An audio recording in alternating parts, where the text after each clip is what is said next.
चिश्ती साहब, ये जिन औजारों का मैंने जिक्र किया, इसमें सबसे महंगी शय ये जो नाइट विजन गॉगल्स हैं, $5280 की एक मिलती है। ओपन सोर्स अगर हम जाके गूगल करें, मुख्तलिफ इदारों से वेरीफाई करें, और जो तस्वीर जारी की सिक्योरिटी फोर्सेज ने, उनको देख के हमने और कई सहाफ़ियों ने चेक किया कौन सी बंदूक है, कौन सा हथियार है, लॉन्चर कौन सा है। तो ये यानी एक बंदे के ऊपर 3.5 करोड़ रुपये आता है खर्चा, अगर 4 चीज़ें वो लेके आए, और 100 के ऊपर मैंने बताया 3.5 अरब रुपए पाकिस्तानी बनते हैं। ये 3.5 अरब रुपया क्या दरख्तों से लगा हुआ था जो उन्होंने पकड़ा और वहां से जाके इन्होंने खरीदारी कर ली? और ये जो औजार है, इनकी नौयत क्या होती है? बहुत शुक्रिया जामी साहब, आपने इनवाइट किया, और जन साहब को और आपको व्यूअर्स को अभी अस्सलाम वालेकुम जी। देखिए, बुनियादी तौर पर जन साहब अभी जो ओपनिंग में कह रहे थे बिल्कुल ठीक कह रहे थे कि ये ऐसे नहीं होता कि रैंडमली कल किसी ने इनको कहा कि जाकर 10-12 मकामात पर फैल जाओ, हमला कर दो, वेल टाइम, ऐसा नहीं होता। ये बहुत अरसे से तैयारी की गई है, ऑर्केस्ट्रेट किया गया है, कंसीव किया गया है, फंडिंग की गई है, ट्रेनिंग की गई है, फिर सबसे ज्यादा उनकी डिप्लॉयमेंट की गई है ऐसी जगहों पर जहां मोबिलिटी के जरिए वेपन्स कैरी करके उनको पहुंचाया गया है। और ये जरूरी भी नहीं है कि ये कल परसों ही पहुंचे हो, ये स्लीपर सेल्स होते हैं बुनियादी तौर पर। कई कई हफ्ते, कई कई महीने हिंदुस्तान जैसे जो मुल्क हैं वो फंड करते हैं उनको, और उनको आराम से रखते हैं जब तक उनको एग्जीक्यूशन के ऑर्डर ना दिए जाए।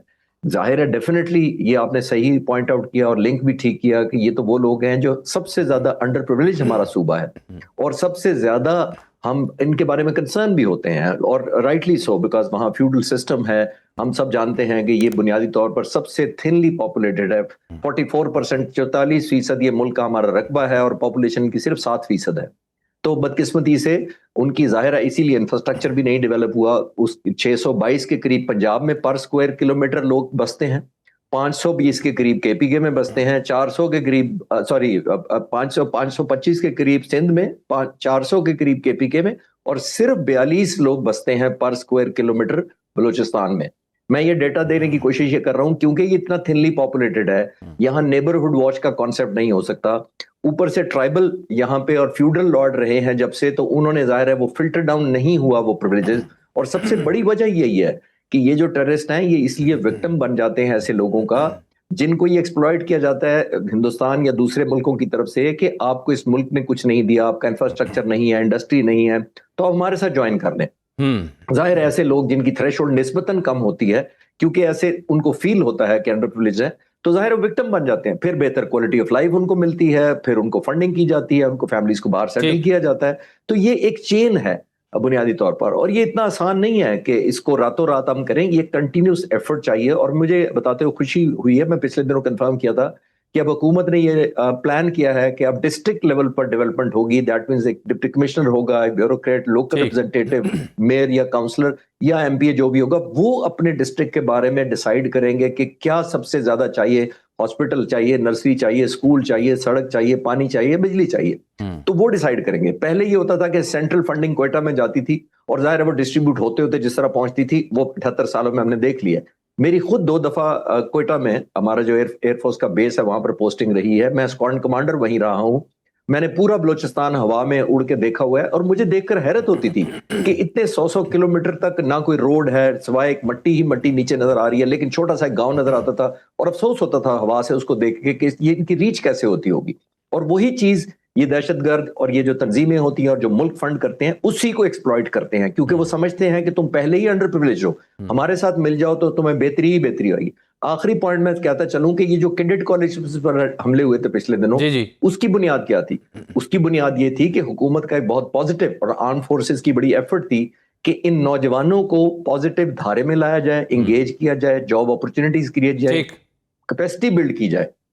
ये बच्चे क्योंकि इन्हीं लोगों की नर्सरी थे दहशतगर्दों की पहले, तो उनको इसीलिए कबूल नहीं है। वो चाहते हैं कि दोबारा डिस्कनेक्ट करके उनको अपने चेन ऑफ कमांड के अंदर ही रखें। ये सारा एक विशियस सर्कल है अनफॉर्चुनेटली, जिसको लॉन्ग टर्म, जिसको प्लानिंग भी चाहिए हमारी तरफ से, और जाहिर है चैलेंजिंग है, ओवर ना फंडिंग कर सकते हैं, ना उनको एंगेज कर सकते हैं, लेकिन ऑन गोइंग है, अप्रिशिएबल अगर हुकूमत इस तरह का इनिशिएटिव डिस्ट्रिक्ट लेवल पर करे तो। बिल्कुल ठीक है। चिश्ती साहब, ये वर्ल्ड बैंक की एक रिपोर्ट है कि अफगानिस्तान में तालिबान हुकूमत ने 2025 का जो माली साल है, पहले 9 माह में जो रकम जमा की, यानी आई 200 अरब अफगानी बनते हैं, उसमें से 96.6 अरब, $15 लाख ये बनता है, वो सिर्फ सिक्योरिटी अमूर पर, यानी 48% मजमुआ जो है वो सिर्फ दिफा के ऊपर सिक्योरिटी अमूर पर खर्च किया है।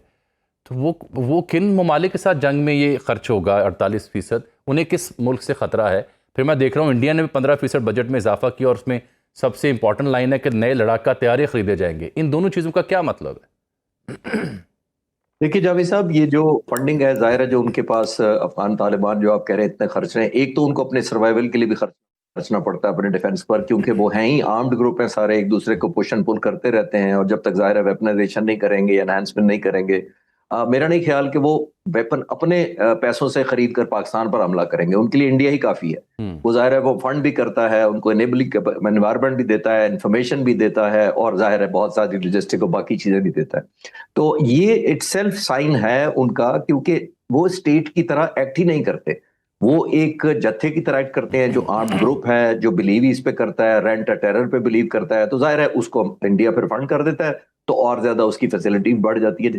اب آتے ہیں جو انڈیا کا آپ کہہ رہے ہیں کہ جو ڈیفنس بجٹ ہے، آپ نے نوٹ کیا کہ جون سے لے کر آج تک 7 مہینے تک ان کا آپریشن سندور ابھی تک بند نہیں ہوا تھا جی، کیونکہ وہ لوگوں کے ذہنوں میں ہائپ کریٹ رکھنا چاہتے تھے. جیسے فلموں میں ایک سسپینس ہوتا ہے، وہ بالی ووڈ کی طرح شاید کرنا چاہتے تھے کہ لوگوں پہ ایک انسیکیورٹی کا احساس کنٹینیوسلی ہیمر کرتے رہتے تھے تاکہ یہ بجٹ جب بڑھانا پڑے تو لوگ اس کو کمفرٹیبلی ڈائجسٹ کر سکیں. یہ اسی کا شخصانہ ہے. اور ظاہر ہے سب سے بڑی وہی جیسے میں نے کہا کہ اب لوگوں کو ایک اور امید دلائی جائے گی کہ اب جو ہم خریدیں گے جہاز، اب جو ہم ویپنائزیشن کریں گے، اب جو ٹیکنالوجی ہم امپورٹ کریں گے، اس سے ہم بدل. تو دونوں طرف سے ون ون ہو گیا. ایک آپ نے پچھلی جسٹیفیکیشن کر لی، اور پچھلی دفعہ تو 2019 میں ان کے کہہ دیا تھا ابھی نندن کا جب شوٹ ڈاؤن ہوا تھا پرائم منسٹر کے، اگر رافیل ہوتے تو اس وقت بھی 2016 کا آرڈر کیا ہوا تھا، 2019 تک رافیل ہی نہیں پہنچے تھے ان کے پاس. تو ابھی بھی وہ وعدہ شاید اسی لیے کرنا چاہ رہے ہیں کہ لوگوں کی توقعات اور ایکسٹینڈ کر دیں، لوگ پھر پوری امید ہو جائیں، اور ان کی جو غلطیاں ہوئی ہیں، جو ڈیزاسٹرز ہوئے ہیں، ان کو شاید بھول جائیں.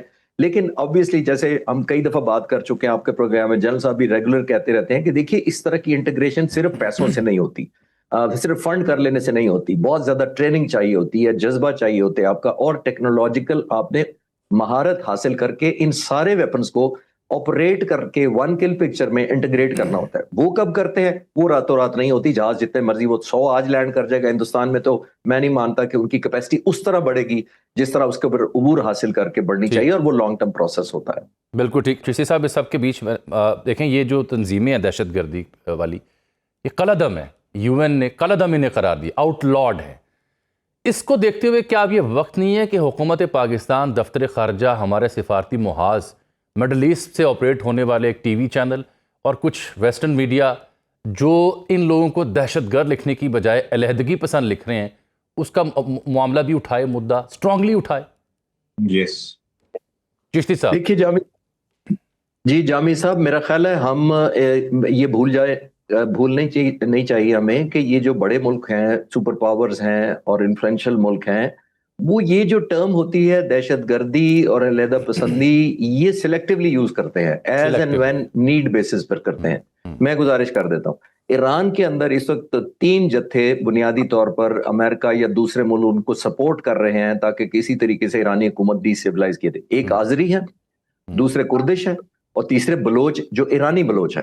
نمبر 1 یہ 3 لوگ ہیں جن کو فنڈ بھی کیا جاتا ہے اور انکریج بھی کیا جاتا ہے. نمبر 1 یہ ٹائمنگ جو ہمارے بلوچستان میں اس وقت جو حملہ ہوا ہے اور بلوچستان لبریشن نے کیا ہے، میں اس سے لنک کرنا چاہوں گا.